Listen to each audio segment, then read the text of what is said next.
The silence of a midnight skyscraper is not truly silent. It is a low, predatory hum of electricity, cold air conditioning, and the distant, muffled roar of a Manhattan that refuses to sleep. From the 54th floor of the Thorn Tower, the city below looks like a spilled chest of jewels, glittering and indifferent. I sat in my ergonomic chair, the leather cool against my aching back, staring at a monitor that had been my only companion for the last 16 hours. My name is Serafina Thorn. To the world, I am a titan, the woman who built a marketing empire from nothing but grit and a vision. To my husband, Julian, I was supposedly the anchor of his life. I rubbed my temples, feeling the sharp throb of a looming migraine. On my mahogany desk lay a half-eaten salad and a cold cup of black coffee that tasted like charcoal. I had just finalized a $12 million campaign, a project that had consumed every waking second of my existence for the last month. Every dollar I earned, every brick I added to our life, was for us. Or so I believed. My marriage was the one sanctuary I thought was untouchable. Julian had left for Chicago 3 days ago for what he described as a high-stakes merger. His last text message, sent at 6 p.m, read, "Just finished a grueling meeting, darling. Heading to the hotel to collapse. I wish you were here to hold me. I love you endlessly." I had smiled when I read it. I felt a pang of guilt for being so busy, for not being the wife who could fly away with him on a whim. I was the provider, the protector, the one who ensured the Blackwood name carried the weight of gold. The penthouse we shared on the Upper East Side, a $15 million masterpiece of glass and stone, was a testament to my labor. I leaned back, my eyes drifting to a framed photo of us on the corner of my desk. Julian looked so dashing, his smile wide and boyish. We had been together for 7 years, married for 5. I thought I knew every line on his face, every secret in his heart. To ease the crushing weight of the silence, I reached for my phone. It was an automatic habit, a mindless scroll through the digital void to distract myself before the long drive home. I bypassed the news alerts and the business emails, seeking something human, something warm. That was when I saw it. A notification from Instagram. Eleanor Blackwood, my mother-in-law, had posted a new gallery of photos. Eleanor and I had always had a strained relationship. She viewed me as a cold career woman, a machine that produced money but no children. I expected to see photos of her garden or perhaps a high-society luncheon. What I saw instead was a digital ghost that turned my blood into shards of ice. The first photo was a wide shot of a sun-drenched garden in a private estate. The light was golden, the flowers were a riot of ivory and soft pink. In the center of the frame stood Julian. He was not in Chicago. He was not in a business suit. He was wearing an impeccably tailored ivory tuxedo, the very one I had bought him for our anniversary gala last year. Beside him, draped in a gown of intricate white lace, was a woman I recognized instantly. Maya Brooks? She was 24 years old, a junior associate at my firm, a girl I had personally mentored and promoted. They were holding hands. They were radiant. Julian was looking at her with a hunger, a softness, a genuine joy that I realized with a sickening jolt I had not seen in years. I swiped to the next photo. It was a close-up of them exchanging rings. Maya had one hand placed delicately over her stomach, a gesture so ancient and unmistakable that it felt like a physical blow to my chest. She was pregnant.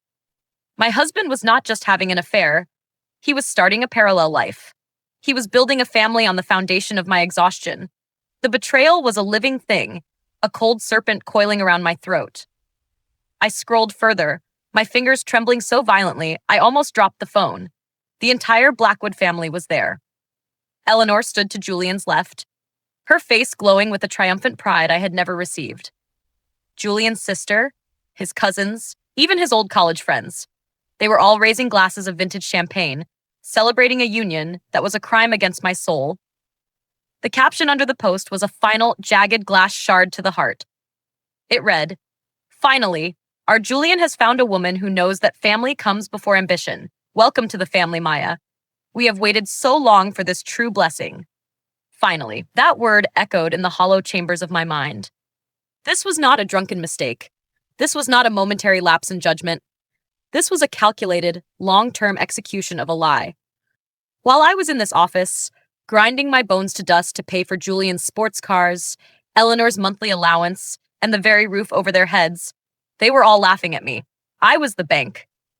I was the fool who kept the lights on while they danced in the shadows of my hard work. I thought of the many Reddit relationship stories I had read late at night, feeling pity for the women who found hidden phones or secret bank accounts. I never thought I would become the lead character in the ultimate story of broken trust. I looked at the time on my computer screen. It was 12:45 in the morning. The world I had built was a Manhattan mirage, a beautiful, glittering lie that had vanished in the glow of a smartphone screen. The pain was there, sharp and hot, but beneath it, something else was beginning to stir. It was a primordial glacial rage. They thought I was a career woman who cared for nothing but numbers. Fine. I would show them exactly how a CEO handles a hostile takeover. Julian wanted a new life. He wanted to play house with his mistress in the sanctuary I had built. He forgot one crucial detail. Every brick, every cent, and every contract belonged to Serafina Thorne. I stood up, my movements slow and deliberate. I did not cry. The time for tears had ended the moment I saw that ivory tuxedo. I looked out at the city again. Manhattan looked different now. It no longer looked like a chest of jewels. It looked like a battlefield. As I picked up my coat and walked toward the elevator, the silence of the office felt empowering. Julian thought he had married a fool. He was about to find out that he had been sleeping next to his most dangerous adversary. The liquidation of Julian Blackwood had just begun, and I intended to be thorough. I would not just leave him. I would erase him. I pressed the button for the lobby, the descent feeling like the start of a long fall. But I was not the one who would hit the ground. I was the one holding the cord. Julian had sent me a text saying he loved me endlessly. I would make sure his regret lasted just as long. The Manhattan mirage was over, and the cold, hard reality of Serafina Thorne was about to settle the score. This was not just a cheating husband. This was a war of assets, and I held all the cards. I drove through the empty streets, the neon lights blurring into streaks of red and blue, my mind already drafting the first move of a game Julian didn't even know we were playing. He wanted a surprise. I was going to give him a masterpiece. The night air was ablaze against my skin as I stood on the balcony of my office. My phone gripped so tightly my fingers felt like they might snap. I needed to hear the lie from her lips. I needed the sound of the betrayal to be as real as the images burning holes through my retinas. I dialed Eleanor Blackwood. She picked up on the third ring. Her voice honeyed and light, a masterclass in deception. Serafina, dear, still at the office, I assume, she said, but the warmth did not reach the edges of her words. I did not offer a greeting. I did not waste a single breath on pleasantries. I saw the photo, Eleanor, I whispered, my voice a low vibration of pure agony. Why is my husband wearing a wedding tuxedo in your garden? The silence that followed was brief, a sharp inhalation before the mask shattered into 1,000 jagged pieces. Eleanor did not deny it. She did not apologize.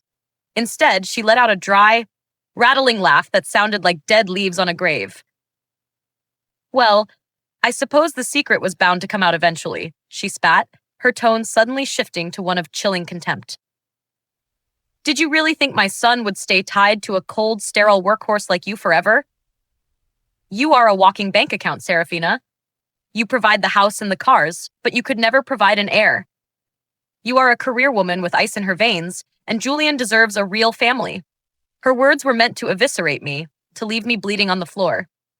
Maya is everything you are not, Eleanor continued, her voice rising in a sickening triumph. She is young, she is soft, and she is already 2 months pregnant with a Blackwood son.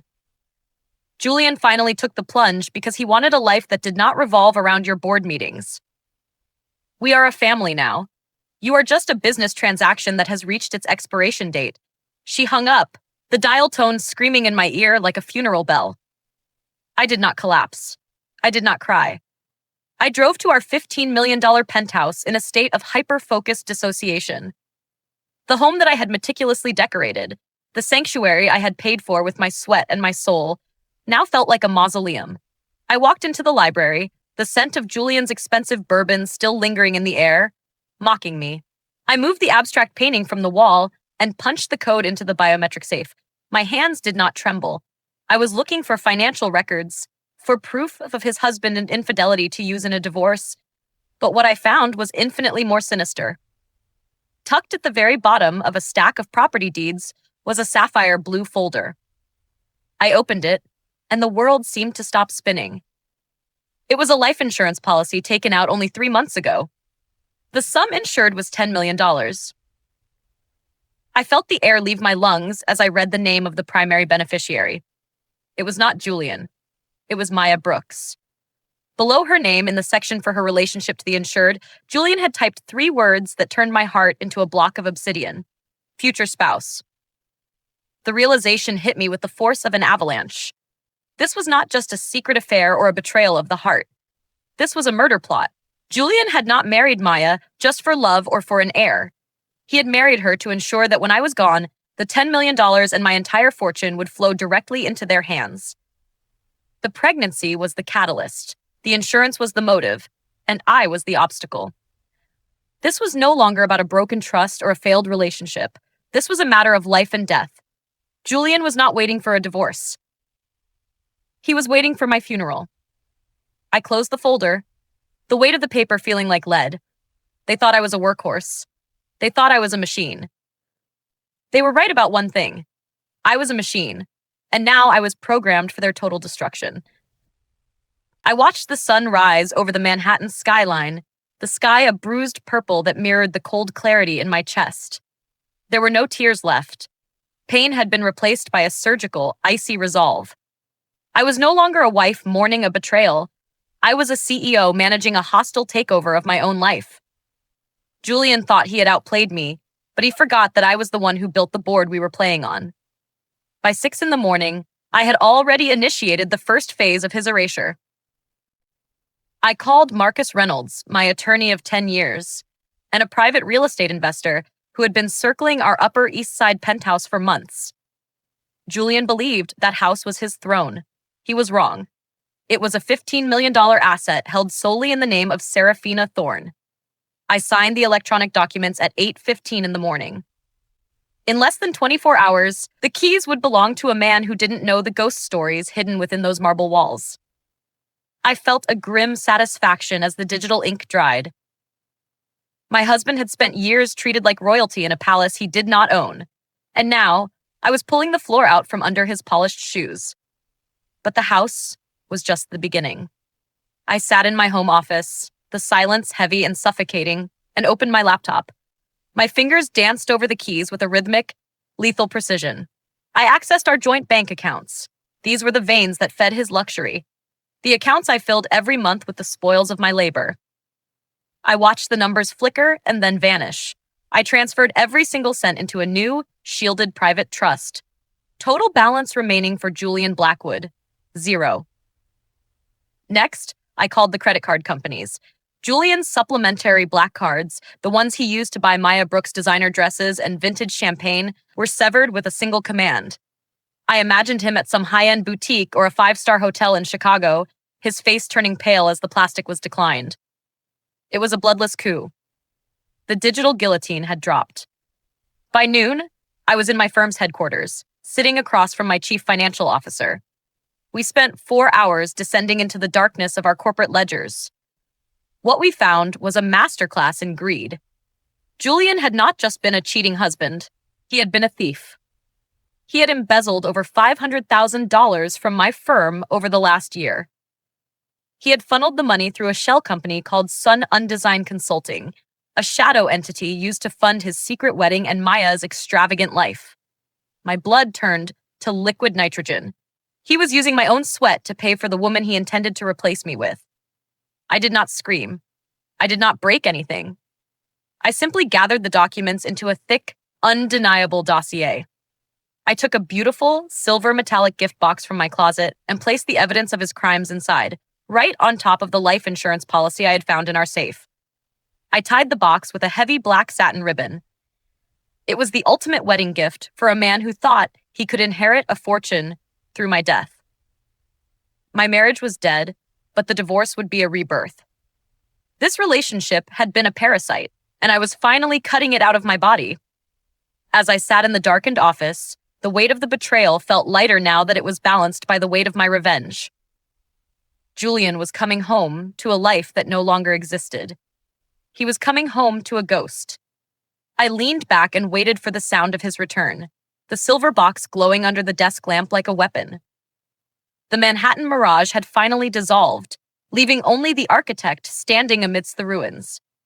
I was ready. The humidity of the New York afternoon hung heavy over the sidewalk as a yellow taxi pulled up to the curb of our Upper East Side residence.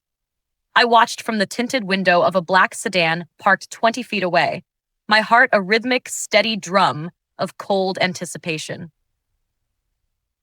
Julian stepped out first, looking disheveled, his expensive linen shirt wrinkled from a flight he had never intended for me to know about. He turned to help Maya Brooks out of the cab. She moved with a slow, exaggerated grace, one hand resting protectively over her small baby bump as if marking her territory. They looked like a couple returning from a dream, unaware that they had just stepped into a nightmare. Julian walked toward the grand entrance of the penthouse with the arrogant stride of a man who owned the world. He reached into his pocket for his key fob and pressed it. Nothing happened. He frowned, pressing it again, more violently this time. The glass doors remained barred. He stepped toward the intercom, but before he could touch it, two massive security guards in Thorne security uniforms stepped into his path, their faces as expressionless as stone. "This is my home," Julian snapped, his voice echoing off the marble walls. "Get out of my way before I have the building manager fire you both." One of the guards simply crossed his arms. "The locks have been changed, sir? You are not on the list of authorized residents." Maya let out a sharp, panicked gasp, clutching Julian's arm. "Honey, what is going on? You said this was our palace." It was at that moment that I chose to step out of the car. I walked toward them with a slow, predatory elegance, the heels of my designer boots clicking like the ticking of a countdown. I was draped in black, looking more like a widow than a wife, though I had never felt more alive. Julian's face went through a sickening kaleidoscope of emotions: shock, guilt, and then a desperate, pathetic attempt at a smile. "Serafina, darling, you are home early," he stammered, his eyes darting toward Maya as he tried to subtly push her behind him. "This is a misunderstanding. I can explain, Chicago." I stopped 3 feet from him, my face a mask of glacial indifference. "There is nothing to explain, Julian. I saw the wedding. I saw the pregnancy. And I saw the insurance policy." I reached back and took the silver box with the black satin ribbon from my assistant. I held it out to him. "Since I could not attend your celebration in Chicago, I brought you a wedding gift." Julian's hands trembled as he took the box. He ripped the ribbon, his greed still outweighing his fear. He lifted the lid, expecting jewels or a check to buy my silence. Instead, his eyes fell upon the thick dossier of embezzlement evidence and the 2 immediate termination letters. "You are fired, Julian. And so is your mistress," I said, my voice cutting through the humid air like a scythe. "You have been stealing from my company to pay for this fraud. You built your new life on a foundation of my blood, and today, I am reclaiming every drop." Julian's face turned a violent shade of red. He threw the box to the ground, the papers scattering across the sidewalk for our socialite neighbors to see. "You think you can do this to me?" He lunged forward, his hands clawing toward my throat, his voice a guttural roar. "I will kill you, you cold-hearted bitch. If I do not get that money, no one will." The blue and red lights of 3 NYPD cruisers exploded into view, their sirens wailing a final judgment. They had been waiting around the corner. Within seconds, Julian was slammed against the cold stone of the building he once called home. One officer pinned him down, while another grabbed Maya, who was screaming about her condition. I stepped forward, holding out the sapphire blue folder. "Officers, I would like to add a charge of attempted murder and insurance fraud to the embezzlement report," I said, my voice loud enough for the gathering crowd to hear. "My husband took out a $10 million policy on my life 3 months ago. He made his mistress the beneficiary. The sound of the handcuffs clicking into place was the most beautiful music I had ever heard." Julian looked at me, his eyes filled with a hollow, impotent rage as he was shoved into the back of a patrol car. Maya was sobbing hysterically, her carefully crafted image as the new Mrs. Blackwood dissolving in the harsh light of the NYPD cruisers. This was not just a cheating husband or a broken trust. This was the total liquidation of a man who thought he could kill my spirit to inherit my throne. As the cars drove away, leaving only the silver box lying empty on the sidewalk, I looked up at the penthouse. It was sold. The accounts were empty. Julian was gone. The Reddit relationship story of the year was over, and I was finally free. I turned my back on the blue lights and walked away, not once looking behind me at the wreckage of a life that was never truly mine. The courtroom was a chamber of cold echoes where my past finally came to die. I sat in the front row, my spine a column of steel, watching Julian as the judge read the verdict that would define the next 5 years of his life. He was found guilty of grand larceny, fraud, and attempted conspiracy. When the gavel struck the bench, it was the sound of a coffin closing on the man I once thought I loved. Julian looked at me then, his eyes hollow and pleading, but there was no mercy left in the fortress of my heart. He was led away in chains, stripped of his dignity and his designer suits, destined to spend his prime years in a federal cell. Maya Brooks followed shortly after, sentenced to 3 years for her complicity in the embezzlement. The irony was a jagged blade. She had wanted my life, and now she would spend her pregnancy and the birth of her child within the sterile, gray walls of a prison ward. The fall of the Blackwood dynasty did not stop at the prison gates. Eleanor, the woman who had mocked my sterile workhorse existence, found herself a pariah in the very city she had once tried to rule. Stripped of the allowance I had so foolishly provided, she was evicted from her luxury apartment and reduced to a cramped, one-bedroom rental in a forgotten corner of the city. Her high society friends, the ones who had raised glasses at Julian's illegal wedding, vanished like smoke. They shunned her calls and erased her from their guest lists. Karma was not a sudden strike of lightning. It was the slow, agonizing realization that she was now a nobody, living in a space no larger than my former walk-in closet. The day the divorce was finalized felt like my true baptism. Signing those papers was the final act of reclaiming my soul. I watched the ink dry on the page, officially severing every tether that bound me to Julian's name. I was no longer Seraphina Blackwood, the betrayed wife. I was Seraphina Thorne, the woman who had survived an execution of her spirit. The silence of my marriage had been replaced by a deafening peace. I had walked through the fire of a broken trust, and while the heat had scarred me, it had also forged me into something unbreakable. 2 years have passed since the blue lights of the police cruisers illuminated the wreckage of my old life. I did not hide the proceeds I gained from the sale of that Upper East Side penthouse. I did not hoard it. Instead, I used it to build a sanctuary for those who are still trapped in the shadows of financial abuse and betrayal. Tonight, as I stand on the stage for the launch of the Thorn Shield, I see the faces of hundreds of women who have suffered the same husband infidelity and systemic cruelty that I did. My foundation is now a global beacon, providing the legal armor and the economic independence that women need to escape high-asset marriages turned toxic. I looked out at the audience, my heart full of a quiet, burning purpose. Betrayal is a poison that can kill the weak, but for the strong, it is the fuel for a legacy. My marriage was a Manhattan mirage, but the work I do now is solid as granite. I am the architect of my own fate. I am the protector of the betrayed. As the applause washes over me, I think of Julian in his cell and Eleanor in her lonely room, and I feel nothing but a profound, liberating indifference.